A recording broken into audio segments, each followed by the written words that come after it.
Salve a tutti, bentornati nel mio canale. Scusate per l'assenza, ma purtroppo sono stato abbastanza impegnato, principalmente con la mia passione, che è quella di creare build, per esempio PC da gaming, comunque PC da lavoro, quindi scelta dei componenti, queste cose qua, e poi l'assemblaggio e configurazione. È uno dei campi in cui mi sono specializzato negli ultimi anni. Lo faccio così a tempo perso, non è un lavoro, però guadagno qualche soldino facendo quello che mi piace. Questo è un video un po' così a braccio. Ora devo riprendere il ritmo con i video, diciamo, tutorial, queste cose qua. Volevo fare un piccolo approfondimento su me stesso, più che altro per fare una presentazione su chi sono, cosa mi piace fare, perché ho aperto questo canale. Inizierò così, da dove preferisco, da dove ritengo più opportuno. La mia passione per l'informatica nasce fin da bambino, da quando ero veramente piccolo, da quando proprio ho memoria, e da quando è entrato il primo personal computer a casa. Ricordo era un Pentium 3 e 600 MHz, aveva 192 MB di SD RAM, poi aveva una scheda grafica S3 Savage 4 con 8 MB di memoria video, e penso che fosse anch'essa SD RAM, quindi davvero lenta, non come le GDDR7 che abbiamo oggi. E hard disk, vabbè, il classico hard disk meccanico da 80 GB che avevano tutti, che faceva un rumoraccio quando si azionava la testina, che davvero era fastidioso e che non finiva mai di caricare qualsiasi cosa. Era un parto ogni volta aprire un programma, aprire una pagina web, non come ora che è tutto istantaneo, quasi. Lì ho iniziato a smanettare con i primi videogiochi, con i primi sistemi operativi. Ho iniziato con Windows 95, poi sono passato a Windows 98, poi Windows Millennium Edition, Windows 2000, XP. Quel PC si ha visto tutti quei sistemi operativi e devo dire che si è comportato abbastanza bene, ma poi alla fine, diciamo, era troppo lento per XP, troppo lento per i videogiochi che usavamo. Da lì è nato tutto. Poi hanno contribuito a questa nascita della mia passione per l'informatica anche delle persone in famiglia, in primis i miei due zii, paterno e materno, anche loro appassionati nell'ambito informatico. Mi hanno contagiato con questa loro conoscenza, perché io mi ricordavo che da bambino chiamavamo lo zio per fare certi lavori al computer, oppure magari chiamavamo, a parte mia zia, anche un tecnico, qualcuno magari di fiducia. Vedevo che erano così bravi a sistemare il computer quando aveva problemi, a installare i programmi, a fare le configurazioni, non so, di internet, della stampante. Io non lo so, per me era un mondo magico. Io mi ricordo che quando non potevo usare il PC fisico per un motivo o per un altro, perché ero piccolo, mia madre non mi permetteva sempre di usare il computer o di stare su internet, perché prima internet era a pagamento, non era come ora che c'è la tariffa flat, il prezzo è fisso. Prima si pagava a consumo, quindi costava davvero tanto. Allora io mi creavo dei mini PC portatili fatti di cartone, colorati, con le matite colorate e facevo finta di, non lo so, di usare il PC, perché davvero ero impallinato. Poi allora i giochi che usavo erano semplici, diciamo, erano giochi in 3D, però di quelli con la visuale fissa, diciamo, in terza persona. Non so, Desperados, Alien Paranoia, poi non so, avevo un gioco della sirenetta, che c'era il granchio che doveva cercare di salvare qualcosa, non mi ricordo, ero piccolino. Poi Runway, che ora ho visto che su Instagram sta tornando di moda e c'è gente che si gioca il primo e il secondo capitolo e fa le dirette su Twitch. Io ho giocato il primo capitolo un paio di volte, ma non mi faceva impazzire, però era molto particolare perché dovevi scoprire gli oggetti e capire il mistero da risolvere, insomma, e poi avanzavi di livello. Ma in paranoia invece era tipo uno sparatutto, un alieno caduto su un pianeta sconosciuto da un'astronave, e lui faceva il pizzaiolo intergalattico e praticamente deve ricomporre la tua astronave raccogliendo i pezzi che sono sia sparsi sul pianeta sia mangiati dai mostri, dagli animali, insomma, che abitano il pianeta. Li devi uccidere appunto per tirare fuori i pezzi. Davvero un gioco bellissimo che purtroppo pochissimi conoscono. L'ho finito io una decina di anni fa, più o meno 9 anni fa, per la prima volta, perché da bambino era davvero difficile il gioco. Ha 6 livelli, 6 fasi, e io da piccolo ero arrivato alla quarta fase. E finalmente poi ai tempi dell'università poi sono riuscito a finirlo, mi sono messo d'impegno ed è stato davvero affascinante coronare questo sogno dopo tanti anni. Comunque sto divagando. Poi ho iniziato a smettere anche con i sistemi operativi, quindi Windows, ho imparato a installare i programmi e giocavo con l'AI del tempo, cioè i genietti che c'erano in Microsoft Office, c'era il cagnolino, il mago, c'era il piccolo Einstein, c'era la graffetta, la leggendaria graffetta, mamma mia che ricordi. Poi ho iniziato anche a smanettare con i cellulari, che c'erano i primi cellulari che si collegavano al computer, potevi scaricare le foto, potevi installare i giochi scritti in Java, potevi fare un po' di cose. Quel PC era diventato troppo vecchio, troppo vecchio, tant'è vero che quando abbiamo cambiato il monitor siamo passati dal tubo catodico, bellissimo, purtroppo non ce l'ho più, ai cristalli liquidi e ai primi pannelli piatti. La scheda grafica faceva fatica perché con 8 MB non riusciva a fare girare nemmeno il desktop di Windows a piena risoluzione, perché o si limitavano i colori da 16 milioni a 65.000 oppure addirittura bisognava abbassare la risoluzione, quindi davvero una cosa strana al giorno d'oggi, eppure era così. Tra l'altro quella scheda video non era nemmeno malvagia, però all'epoca c'era comunque di meglio. Abbiamo avuto anche un computer forse anche più vecchio di quello, meno potente, su cui girava Windows 95, che mi era stato regalato da mio zio. Era sempre un fisso, però non ricordo le specifiche perché lo abbiamo avuto per poco tempo, però io ricordo che era meno potente, meno prestante di questo, era un po' più vecchiotto, forse avevo un Pentium 2 o comunque un Pentium 3 ancora con meno MHz e meno memoria RAM. Probabilmente. Poi ci è stato regalato il primo computer portatile da Babbo Natale, sì. Sì, diciamo che ero grandicello, però è stata forse l'ultima lettera a Babbo Natale che ho scritto, ma ero grande, ero adolescente. E che conveniva perché sapete, avere le cose gratis da Babbo Natale non dispiaceva, ecco. È stato un portatile Acer, bellissimo, la linea Spire, con il guscio traslucido, la scritta Acer che si illuminava. Ce l'ho ancora, purtroppo non funziona più, dovrei cambiare la scheda madre, credo, perché si è bruciato qualcosa. Facendo overclock, colpa mia, probabilmente. E aveva un processore Turion, che era la variante, diciamo, più economica degli Athlon, 64 bit, dual core, 2 GHz. Aveva tipo 1 MB di cache L2, poi 4 GB di RAM DDR2, 667 MHz, poi aveva l'hard disk meccanico da 250 GB, era un banale 5400 rpm, nulla di che, infatti poi lo cambiai con l'SSD nel 2015, sì, quando ci fu l'avvento di Windows 10, il mio primo Samsung 850 euro. Lì poi la scheda grafica era una Radeon, all'epoca ancora ATI, la 3470 con 256 MB di DDR2, davvero scadente, però per noi a casa era stato un salto quantico e abbiamo iniziato a giocare ai primi titoli più pesanti, non so, Call of Duty 4, The Sims 2, The Sims 3, e poi abbiamo fatto girare anche GTA San Andreas, GTA 4, davvero andava tipo a 10 frame al secondo a risoluzione VGA, una cosa patetica, però girava, ma quel gioco comunque è sempre stato ottimizzato male. Non so, Spore, anche se non so se la pronuncia corretta, comunque il gioco quello della Maxis, bellissimo, quello dove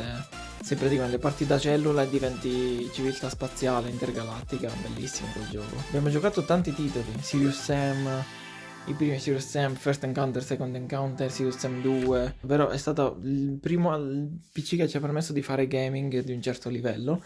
E mi ricordo che scaldava un sacco, a volte andava in thermal throttling e si spegneva perché davvero lo massacravamo quel PC, è stato molto divertente, passavamo le ore dopo aver finito i compiti.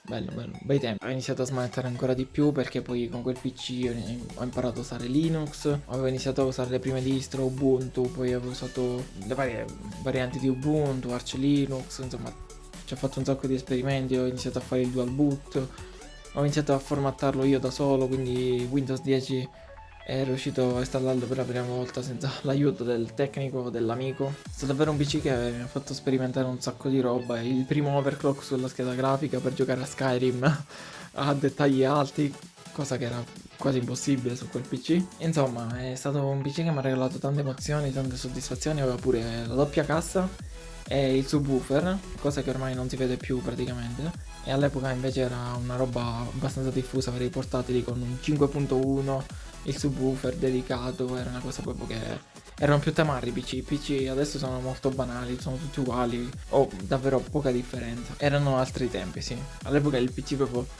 non lo so, ecco, era come se ti identificasse, come se fosse un abito o un paio di scarpe particolari, come se identificasse la tua personalità. Ora invece più o meno diciamo sono tutti uguali, banali, insomma. Due schede di plastica con dentro un po' di hardware, lo schermo più brutto che possono mettere e il prezzo più alto che possono mettere sul mercato. Prima non era così. Prima non dico che avessero un'anima, ma quasi. Tra l'altro era difficile da aprire, riparare o aggiornare. Ora i PC praticamente levi 4 viti, si apre il pannello e hai accesso a tutto, mentre quel portatile lo dovevi smontare pezzo pezzo, staccare ogni cosa, antenne wifi, schermo, tutto, tirare fuori la tastiera, un macello. Ho imparato a smontare i miei primi portatili grazie a quel computer lì, quindi davvero è stata una macchina che mi ha permesso di imparare tanto, lato informatica.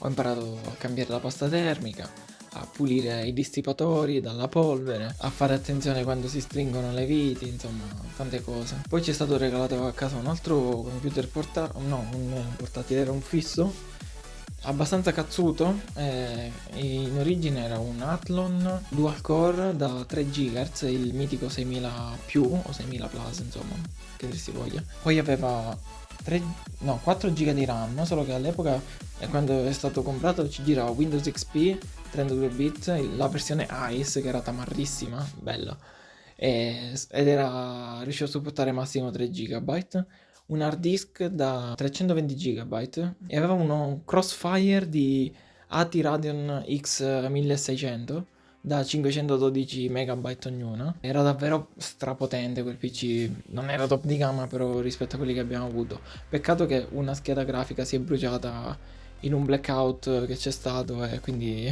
c'è stato un downgrade automatico a una sola scheda, però davvero ci girava la qualsiasi su quel PC. Titoli come BioShock 1, 2, forse no, il 3 non ce l'abbiamo fatto girare, San Andreas girava che era una crema, GTA 4 girava pure, tanti titoli, era davvero un PC potente. Poi abbiamo dovuto aggiornare il dissipatore perché c'era quello stock di AMD e il processore andava in throttling e abbiamo scoperto a casa che cosa fosse il throttling termico di una CPU. Abbiamo messo un dissipatore, insomma, con 3 heat pipe della Corsair, un bel dissipatore grosso che è ancora ora su un altro PC che poi è stata l'evoluzione di quello. Vabbè, il solito alimentatore classico da preassemblato. Il case era carino perché c'era il LED blu su una striscia che si illuminava nella quale era inglobato il pulsante di accensione, era brandizzato Asus. Il case era carino, poi c'aveva le fessure davanti ai lati per far entrare l'aria. Era insomma un PC un po' più avanzato rispetto a quello che avevamo avuto in passato.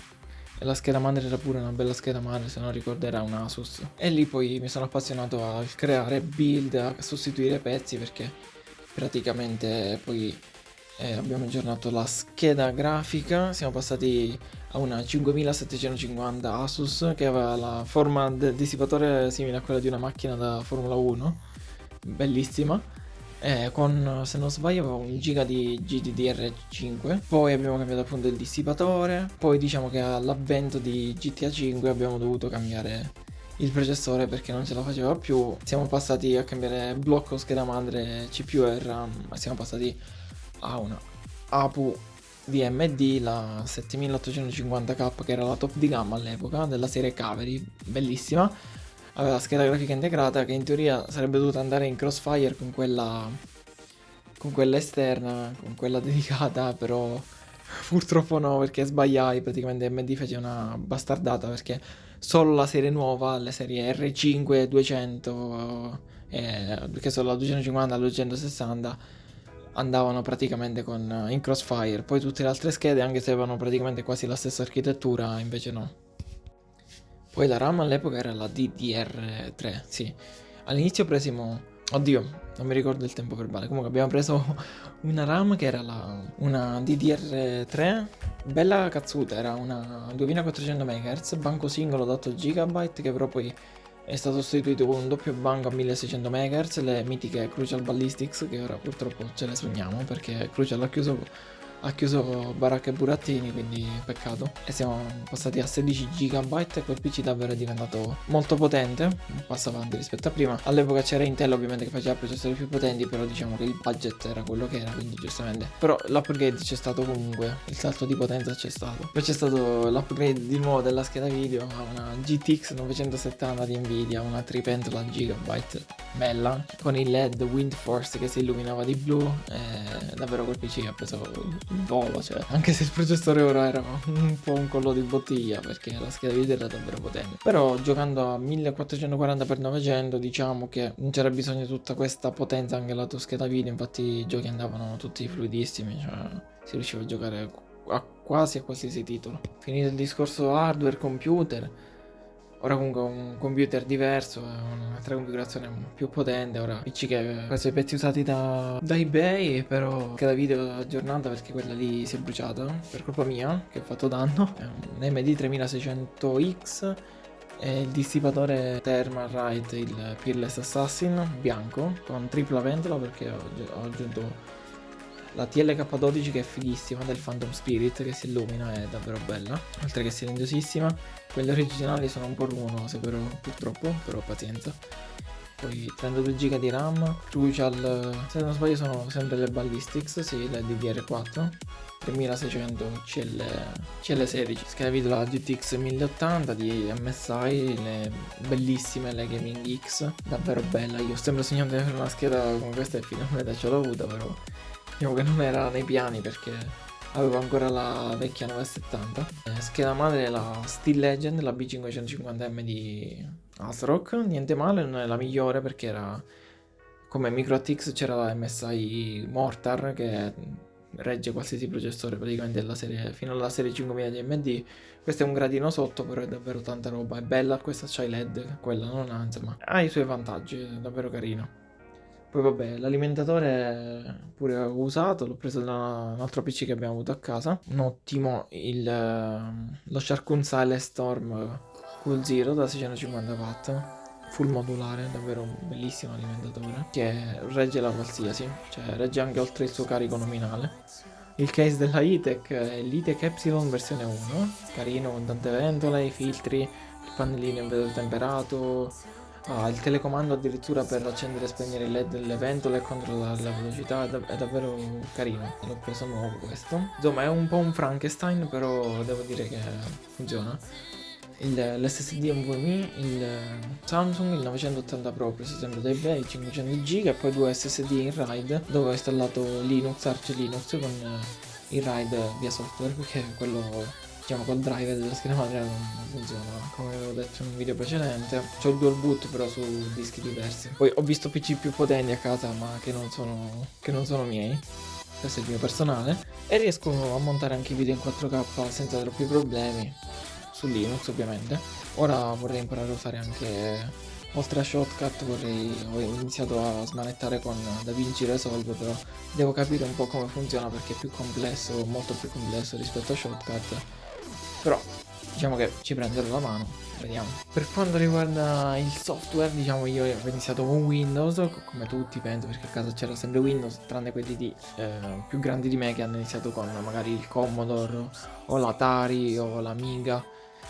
Io purtroppo non sono stato così fortunato da vedere questi meravigliosi periodi di nascita e fioritura dell'informatica casalinga, quindi diciamo sì, classicone, Windows, niente di particolare. Linux l'ho scoperto io tra il 2011 e il 2012, infatti la prima distro che ho installato è Ubuntu 12.10, sì, la release di ottobre, e ho iniziato a smanettare. All'inizio ho avuto difficoltà per installare le applicazioni, a trovare le applicazioni simili a quelle di Windows, insomma poi ho imparato a usare il terminale, a installare aggiornamenti, le applicazioni, a configurare Linux, ho imparato a cambiare il desktop environment, ho imparato un milione di cose usando Linux. Davvero per chi si vuole formare sull'informatica è un ottimo benchmark di prova delle proprie capacità e anche della propria pazienza, che bisogna documentarsi e studiare tanto. Rispetto a Windows, diciamo, cioè se nasci con Windows è meno intuitivo, però alla fine se poi entri nella mentalità, nel mindset dei sistemi GNU Linux, Windows diventa macchinoso, quindi assolutamente poi si cambia totalmente idea. Ho iniziato a sperimentare poi le varie distro, ho iniziato a compilare i kernel, ho iniziato a ottimizzare il sistema, i vari parametri, lo scheduler dell'hard disk, lo scheduler della CPU, a smanettare coi driver della scheda grafica, controllare ogni minimo dettaglio, ottimizzare il sistema secondo le mie necessità. Insomma, è stato davvero formativo. L'ho fatto da autodidatta, però ho imparato tantissimo. Ho conosciuto anche gente online su YouTube che se ne intendeva molto più di me e da loro ho appreso come una spugna, quindi è servito tanto. Poi dopo, diciamo, quest'epoca di maturazione personale, diciamo, di cose fatte tra le mura casalinghe, ho iniziato poi ad aiutare magari gli amici che avevano difficoltà magari col computer, a installare giochi, mod, a configurare PC, a consigliare computer da comprare, dare nuova vita anche a vecchi PC che magari erano nello sgabuzzino, nella mansarda di casa, inutilizzati a prendere polvere. Io praticamente me li portavo a casa, li ripulivo, li formattavo, li configuravo, a volte facevo anche un po' di overclock, poi lo facevo per passione, le prime volte non mi sono mai fatto pagare, anche perché lo facevo ad amici e familiari, quindi poi ho iniziato anche a toccare i PC, insomma, degli altri familiari, se avevano bisogno magari di aiuto, di aggiornamenti, e poi ho iniziato a, tra virgolette, spaziare, a ingrandire la mia clientela, chiamiamola così, con colleghi di lavoro, insomma anche amici di amici, insomma gente che non era proprio vicina a me, che avevano sentito che io ero bravo con il computer e poi mi contattavano per fare aggiornamento nel parco macchine, problemi da risolvere, insomma guasti, queste cose qua. E infine poi qualche anno fa ho iniziato poi a fare le prime build complete, quindi proprio comprare tutte le componenti, assemblare il PC di sana pianta, quindi partendo proprio dalla scelta delle componenti fino all'assemblaggio e configurazione finale, capire cosa è compatibile con cosa, scegliere con dovizia di particolare i componenti in base alle necessità, al caso d'uso. Sono maturato un sacco, ho imparato anche dagli errori perché ho fatto anche diversi errori. Per fortuna non ho mai distrutto niente, tranne una scheda grafica, ma lì proprio davvero sono stato sfortunato, però è successo. Però per fortuna non ho mai fatto guai al computer di altri, solo sul mio. I miei PC, come ho scritto nella descrizione del canale, appunto, li ho usati sempre un po' come cavie per imparare, poi per imparare le cose da mettere in pratica poi sui PC degli altri, quindi li sacrificavo in nome della conoscenza. Poi diciamo che c'è l'ambito mobile, c'è stato un periodo dove appunto sono iniziati a circolare i primi smartphone. Io mi ricordo che mi hanno regalato il primo smartphone, era il Samsung Omnia con Windows Mobile. Ho iniziato a customizzare il sistema, a installare i launcher che facevano tutta la grafica in 3D, a installare i pacchetti che erano gli eseguibili, i CAB c'erano su AIX, i CAB AIX su Windows Mobile, anche a flashare i primi firmware, però non andate a buon fine, ho beccato il telefono più di una volta perché convinto che fosse un aggiornamento ufficiale, erano dei pacchetti creati ad hoc, diciamo, erano fuffa, dei falsi. Mi è capitato di briccare il telefono più volte. Per fortuna poi riparato in assistenza, però non era piacevole. Poi ho avuto il Samsung, il Wave, il mitico Wave, che è stato il primo telefono con Bada OS, dal quale poi è nato Tizen, che c'è ora su tutte le apparecchiature di casa di Samsung. Smartwatch, forse ora ci sono anche con Android, le TV, ora usano Tizen, che è un derivato di Bada e, se non sbaglio, non ricordo se è Migo o Maemo, ora non mi ricordo. Diciamo è una merge tra due sistemi operativi mobile diversi. E lì ho iniziato a mettere le prime ROM in versione beta, a customizzare componenti del sistema operativo, tipo per avere la tastiera personalizzata o il dialer con il registratore delle chiamate. Insomma, mi sono divertito anche poi a vedere le differenze dei sistemi operativi mobile, perché prima c'era Android, c'era Bada, c'erano i sistemi proprietari, c'era Symbian. Era molto diverso, molto più divertente e aperto e vario il mercato rispetto ad adesso, dove ci sono due competitor che ormai si sono adagiati sugli allori e hanno finito praticamente di innovare. Ora è molto più triste il mercato, diciamo che più o meno da telefono cambia davvero poco. Cambiare l'affidabilità, sì, e anche il parco funzioni, però non c'è poi tutta questa differenza come un tempo. Poi anche io sono passato ad Android, avevo un Galaxy S3 mini. Lì non ho flashato ROM, che io ricordi, no. Ma anche perché era un telefono che era poco gettonato, quindi anche nel mondo degli hacker che preparavano le custom ROM, cioè non c'era davvero niente. C'erano dei porting, ma non erano affidabili perché appunto erano dei porting di ROM per altri telefoni, quindi non mi sono mai fidato a installarli. Però lì è stato divertente perché c'erano tantissime applicazioni, era davvero divertente, si potevano scaricare gli APK, si potevano installare, insomma si poteva fare un sacco di roba. Anche il market, l'Android Market, che poi è diventato il Play Store, era davvero pieno di roba rispetto ai telefoni che ho avuto in precedenza. Poi ho posseduto anche un iPhone, era un iPhone 5 di seconda o terza mano, però funzionava benissimo anche se era un po' tutto rovinato all'esterno. E avevo iOS 7, purtroppo le versioni più vecchie di iOS non le ho mai avute io di persona, ma le ho viste diciamo sugli iPhone che sono girati qui in famiglia. Purtroppo non le ho mai provate io, però davvero erano bellissime. Secondo me iOS è morto diciamo dopo iOS 7, perché quel design dello schemorfismo, quell'interfaccia particolare che c'era prima sui vecchi iPhone era davvero spettacolare. Anche la fluidità del sistema era un sistema molto più leggero, più scattante rispetto poi ai nuovi iPhone, quindi sì, era, poi dopo un po' ci stava uno svecchiamento della grafica, però era davvero un bel sistema operativo. E su iPhone ho imparato pure a fare qualche piccolo hack, a installare degli emulatori per esempio per i videogiochi. Mi ricordo un procedimento che dovevi tipo cambiare la data del telefono per installare, insomma c'era qualcosa di non troppo legale da fare per installare queste cose. Poi era bello l'iPhone perché si aggiornava sempre, ogni anno ricevevi il nuovo aggiornamento. Poi ho avuto un altro iPhone, l'iPhone SE, il primo Special Edition, che praticamente era un iPhone, la scocca dell'iPhone 5S, però all'interno era praticamente un iPhone, poi era un 6S se non sbaglio, sì, un 6S, quindi uno dei migliori processori dell'epoca, anche se era ancora un dual core. Davvero uno dei telefoni più belli che abbiamo mai avuto, tra l'altro in colorazione bianca. È stato anche il primo telefono che ho rotto, perché ho rotto lo schermo, mi è caduto dalla tasca proprio poche settimane dopo che me l'hanno regalato e ci sono stato malissimo, mamma mia. È anche costato caro ripararlo perché il componente originale costava caro e dato che il danno era causato era fuori garanzia, quindi totalmente a carico nostro. E con l'iPhone mi si è aperto un altro mondo diverso.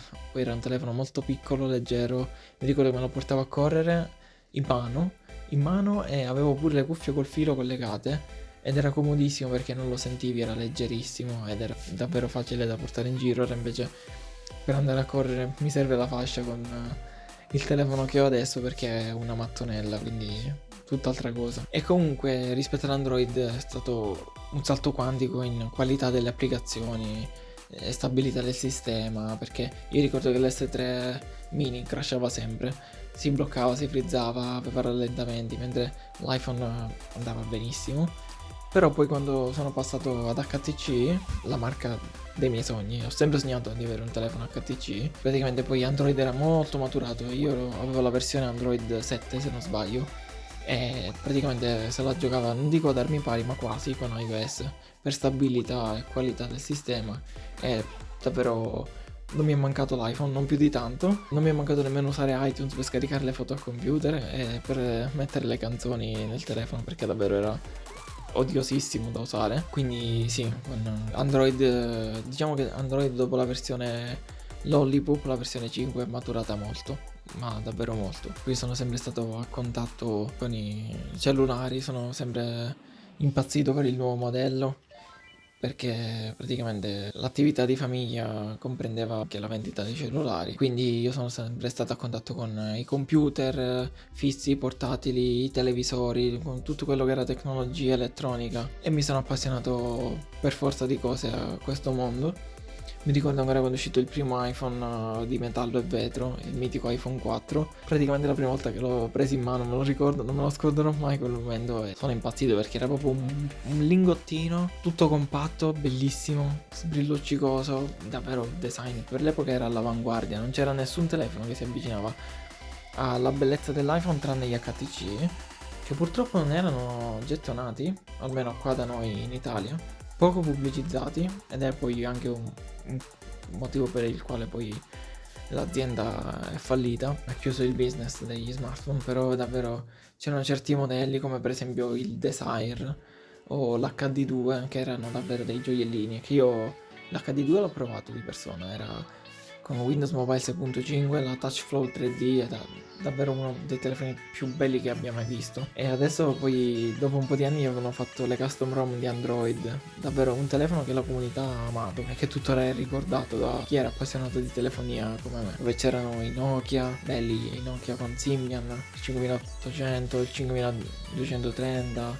c'erano i 5002 che andavano tanto di moda, gli N70, 73, l'N95, l'N96, davvero bei telefoni. Il Nokia ha un po' floppato gli N97, però poi si sono ripresi con l'N97 mini, insomma, poi il mercato già era andato verso Google, Android, gli iPhone, e Nokia è rimasta indietro, purtroppo. Mi ricordo poi il Nokia N8, insomma, potrei stare qui a elencarveli tutti. Davvero bello, cioè il mondo della telefonia era variopinto, ogni telefono aveva una peculiarità unica che gli altri non avevano, come per esempio il flash all'oxeno dei Nokia, non so, il design futuristico dei Sony Ericsson che io ho posseduto anche, e il fatto che Symbian era principalmente solo sui Nokia, anche se Samsung e altri modelli, anche Sony Ericsson hanno avuto, però c'erano versioni differenti, ogni modello aveva una peculiarità unica e il telefono un po' ti identificava. Davvero una bella epoca. Mi ricordo che, diciamo, è stato un periodo in cui, diciamo, YouTube non era così ricco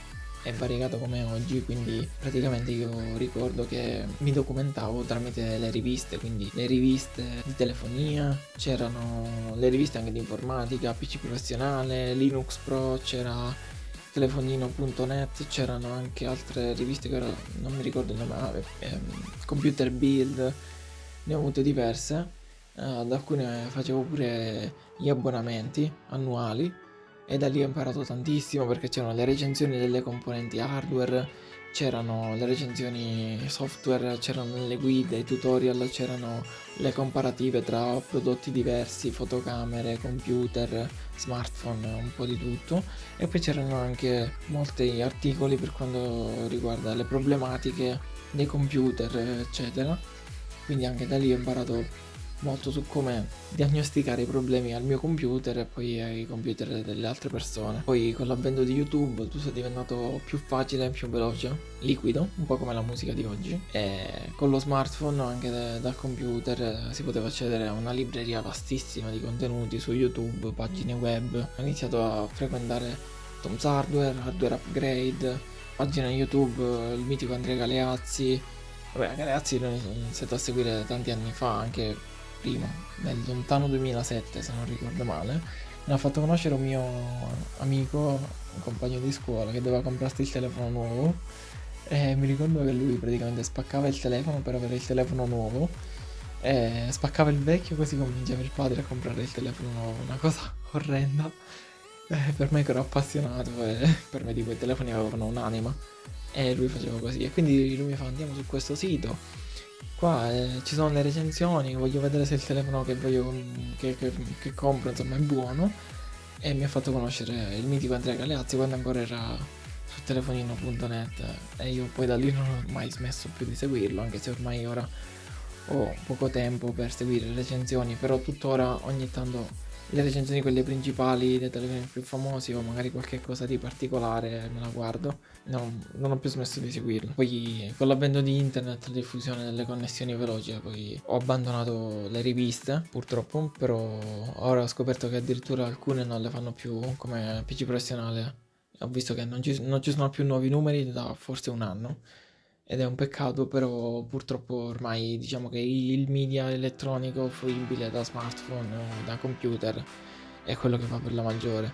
È difficile vedere persone che leggono riviste di qualsivoglia tipo. E poi mi ricordo anche i giri che facevo al centro commerciale o nei negozi di elettronica, io lì impazzivo, mi perdevo tra tutti i vari computer fissi portatili, mi studiavo tutte le specifiche, i telefonini da vedere, da toccare, da provare.